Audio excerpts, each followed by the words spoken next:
Hello guys, I'm Lila. My mother-in-law, April, wasn't a problem in my life until she literally moved into my home.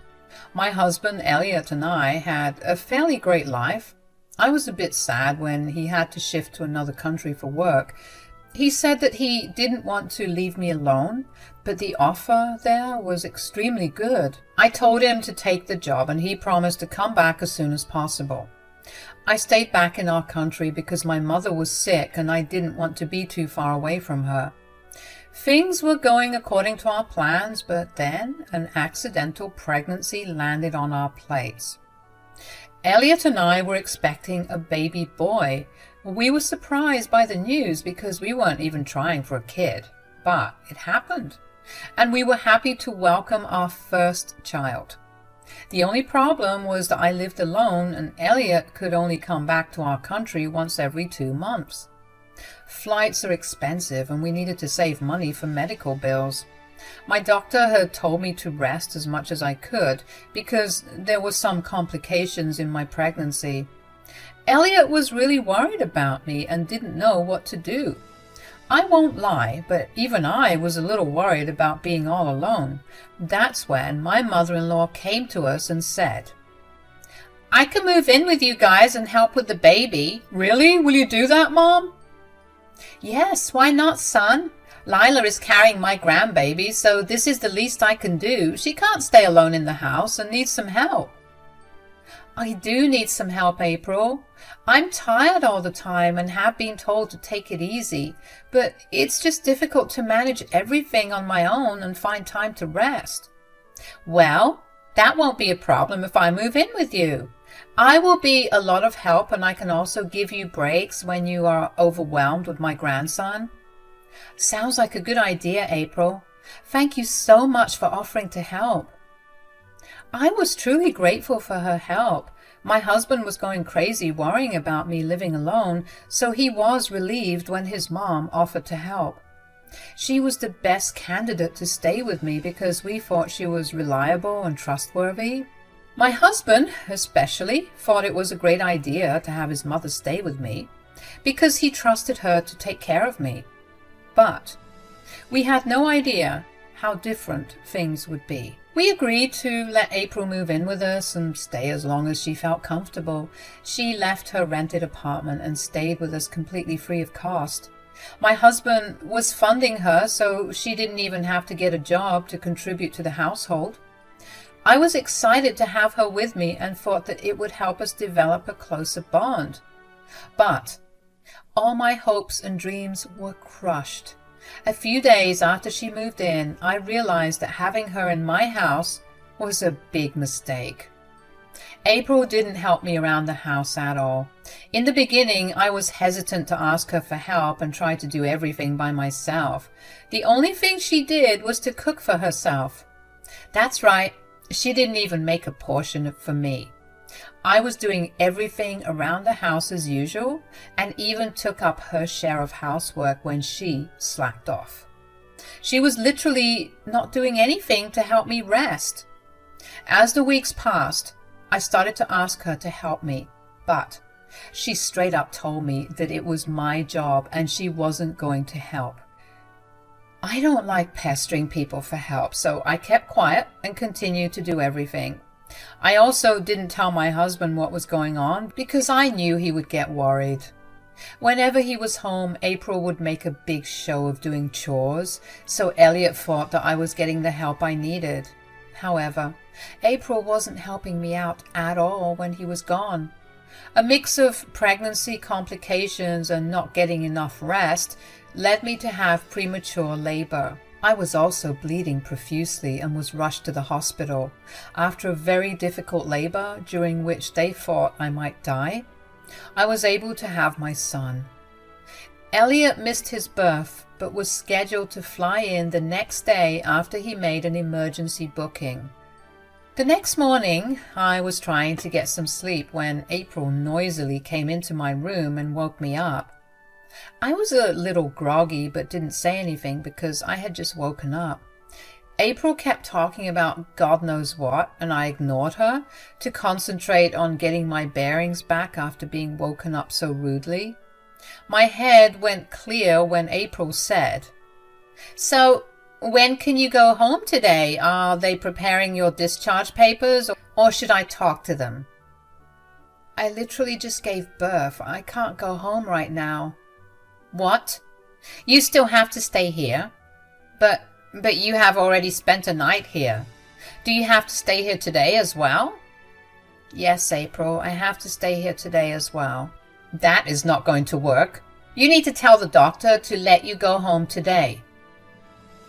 I was super confused about what April was saying. She was telling me that I needed to go home that day and even insisted that I ask the doctor to make me leave early. I had literally given birth the previous day and almost died from childbirth. But April was hurrying me to go home instead of staying at the hospital and recovering from the birth.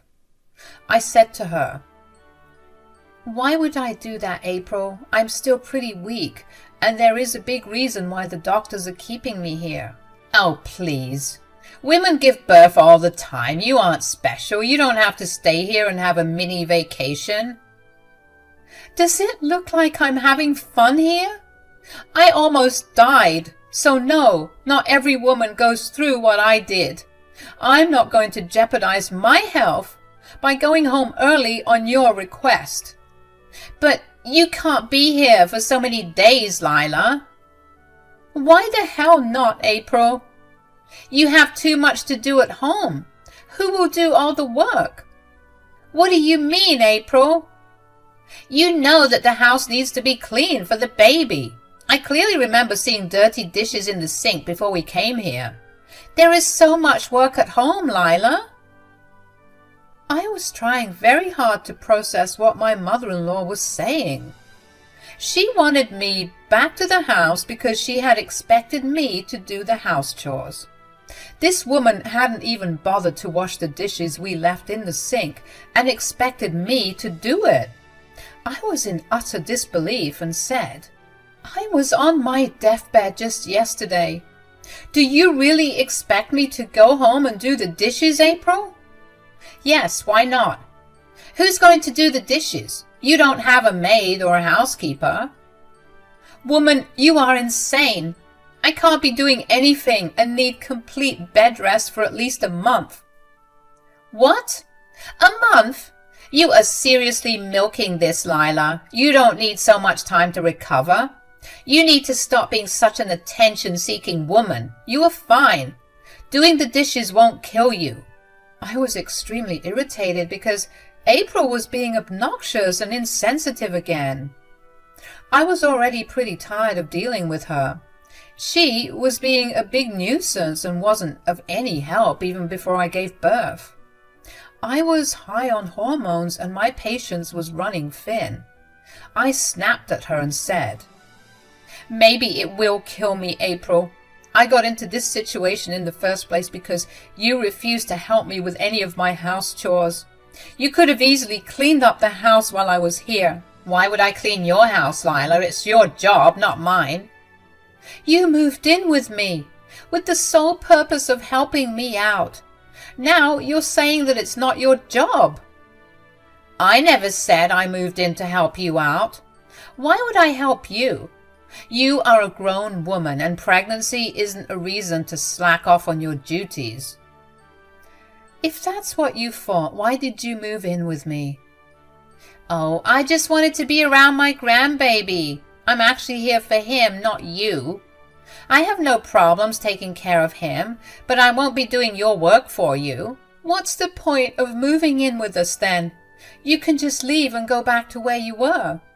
"Why would I do that? My grandson needs me, and eventually my son will need me too when he comes home. Who will take care of them when you are so hell-bent on being a lazy woman? If you have any shame, you will tell the doctor to discharge you early so that you can get back from work." I was pretty irritated by April's stupid demands. What she was asking of me was completely ridiculous. She had no regard for the fact that I could have died with the amount of blood I had lost. I could barely move even after one day, and she was still telling me that I needed to go home and start on house chores. I told her that I wouldn't be doing any of that, but April wouldn't let it go. April never stopped talking about me going home. She kept irritating me and escalating her behavior when she saw that I wasn't relenting. She was yelling at me and calling me all sorts of names like lazy, attention seeker, opportunistic, etc. I was also informed by my doctor that she had tried to talk to him and force him to sign discharge papers. My doctor and a few of the nurses let me know that I could easily kick my mother-in-law out if I wanted. I held strong because I knew that ultimately I had to deal with her after I went home. But I lost my patience when she said, "You are making a big mistake, Lila. Your house is a mess, and it is no place to keep a baby. In that case, you need to go back home and start working on it. You need to help out too if you plan to stay with us. You are being very rude and neglecting your duties, Lila. If you continue to do this, I might just have to teach you a lesson." "What is that supposed to mean, April?" "I don't know. Maybe the CPS will make a surprise visit one day and see how filthy your house is. You know that they take these things seriously, right? God knows what they might do if they see you not taking care of your house and making your son live in an unhygienic place." April was straight up threatening me. I looked at her in disbelief as she gave me a sly smile and then a smirk. She was telling me that she wasn't above calling CPS to take my child away. The very fact that she was willing to go to this extent to make me work around the house sent me into a rage. My motherly instincts kicked in the moment April threatened to have my baby taken away. I decided that I was no longer going to accept her horrible behavior and finally took a stand for myself. I yelled and screamed at her like a crazy woman until the nurses came and asked me if I wanted to kick her out. I told them that yes, I didn't want April anywhere near me or my child anymore. April threw a major tantrum and hurled abuses at me when I asked her to leave. She was screaming at me and instantly my blood pressure spiked. The nurses rushed in to calm me down and called security to throw my mother-in-law out. She refused to leave on the nurses' insistence, so they had to involve hospital security. After April was taken away, I broke down crying because of all the stress. The nurses calmed me down and I called a friend over to come and see me.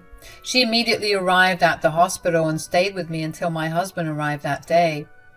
Elliot came to see me and our son as soon as he landed. He came to the hospital and straight from the airport and changed in my bathroom before holding our baby. We had some private time together with the three of us, and finally, I felt like I was at peace. Elliot was extremely worried about me and said that he was scared something was going to happen to me. He made sure that I was all right, and then he settled down with our son. I had a doubt that he knew April was kicked out of the hospital. I wanted to talk to him about it, but he decided to beat me to it. He said, "Honey, why did you kick my mother out?" "So, she's told you about that already?" "Yeah, I called her on my way to the hospital from the airport. I just wanted to check on you and tell her that I was coming. She started to cry and said that you kicked her out." "Wow, so she cried to you. I'm pretty sure she said that I was being hormonal and unreasonable, right?" "I take her words with a grain of salt, Lila. I want to hear from you about what happened." "Well, your mother wanted me to go home today. She even tried to make the doctors discharge me." My husband looked as taken aback as I was when April demanded that I leave the hospital early. Elliot was looking at me as if he couldn't believe what I was saying. His eyes went wide and he was in shock. He said, "What? Why the hell would she say that? You literally had a traumatic birth." "Well, she wanted me to go home and do the dishes and clean the house." "What are you talking about, Lila? Why do you have to go home and do it? She could just do it herself." "Nope. She told me very clearly that she wouldn't do anything that she considers to be my job." "But she moved in with you to help you out. Why is she suddenly refusing to help after you've given birth?" "Actually, she was never helping me, Elliot. I was doing all the chores in the house." I then proceeded to tell my husband everything that I had been keeping a secret. I didn't hold back and told him that April was never helping me. She only made a show of being a big help whenever Elliot was around. When he was gone, she would change her behavior and not do anything around the house. My husband was even more shocked when he got the full story from me. I was tired of allowing April to walk all over me and finally told my husband everything. Elliot was in complete shock but didn't say much while I talked. He was patient with me and even comforted me as I started to cry, remembering what happened in the morning and how April had threatened to call CPS and get our child taken away. We knew that CPS wouldn't find anything amiss, but the fact that she was making threats wasn't sitting right with me or my husband. Elliot was starting to get super angry after he heard this part. He got even angrier when the doctor and nurses came in and told him that April's behavior had caused me to have a spike in blood pressure. They advised my husband to make sure I wasn't too stressed, otherwise I would get seriously sick. My husband listened to the doctors and said that he would do everything possible to make sure I get to stay stress-free. When we were alone again, he said, "I'm sorry for what my mother did, Lila. I should have known better than to allow her into our house." "It's okay, Elliot. You didn't know she would turn out to be like this." "God, I hate the fact that you got sick because of her. If you had told me everything sooner, I would have done something." "But don't worry, Lila. I'll take care of this." "What are you planning to do, Elliot?" "You don't have to worry about her anymore, Lila. Let me deal with her. You please take some rest and make sure you get better." My husband kissed the top of my head and stayed with me until I fell asleep. After I was asleep, he went back to the house to freshen up and came back to the hospital to spend time with me and our son. He did inform me that he had hired a housekeeper to clean up the house and make sure everything was pristine so that our baby and I would come home to a clean, sparkling house. I didn't ask about April and was content having her out of the hospital. On the day I was supposed to be discharged, I started to feel anxious again. I was dreading going back home and facing April.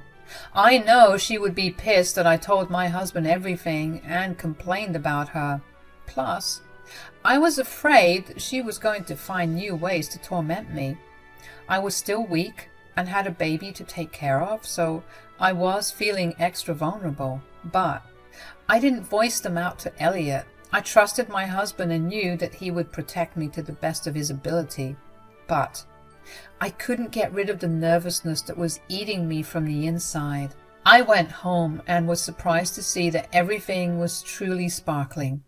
The housekeeper did an excellent job in cleaning and organizing everything. I settled in straight away and made myself comfortable. It is a different feeling to take your baby home from the hospital. Coming home was also a little emotional for me because I had thought I might die and not be able to come back here. I enjoyed being back in my happy place and was busy taking care of the baby while also being on bed rest. It was a long time later that I realized that I didn't see April around. She didn't even come home when it was quite late at night, and that's when I asked my husband, "Where is your mother, Elliot? Won't she be home today?" "No, Lila, she won't be home." "Oh, where did she go?" "She had to go somewhere, but I don't know, and I don't care where. But don't worry, she won't be back anymore." "Wait, what? She won't be back? Is she mad at me because I complained to you?" "Well, yes, she is mad at you, but that's not why she left." "Then why did she leave out of the blue?" "Well, I kicked her out." I literally wasn't expecting to hear this, guys. My husband made a straight face and told me that he had kicked his mother out of our house. I looked at him in awe and saw that he was smiling down at me. I said, "You really kicked her out?" "Yes, that was the first thing I did when I came home from the hospital that day. I wasn't going to continue to let her stay in my house for free when she has been nothing but cruel towards you." "I believe she didn't take this very well." We had a big fight and she cried and begged me not to throw her out. But I didn't give in because your safety and mental health is more important to me than her fake tears. Thank you for doing this, Elliot. I was really dreading coming home and facing April after everything she did. I didn't tell you because I figured you would keep her in check, but you did much more than that. It's my duty to protect you, Lila. Of course I was going to do it. But won't this spoil your relationship with your mother? I don't actually care anymore, Lila. As I said, you mean more to me than her. Besides, I have already told her that we won't be in contact with her from now on. You don't have to face her or talk to her in the near future, Lila. I was glad to hear that Elliot had also decided to cut her off. I had been thinking about going no contact with her, but I was going to let Elliot stay in touch. But my husband had beat me to the plan, too. He has told his mother that he won't be keeping in contact with her anymore. Sure, my son was going to miss out on one grandma, but he is better off without her. April did reach out to me after I came home from the hospital. Since Elliot had kicked her out, she had nowhere to go, and was surfing couches at her relatives. No one was happy to host her and were exceptionally angry at her for being so cruel to me.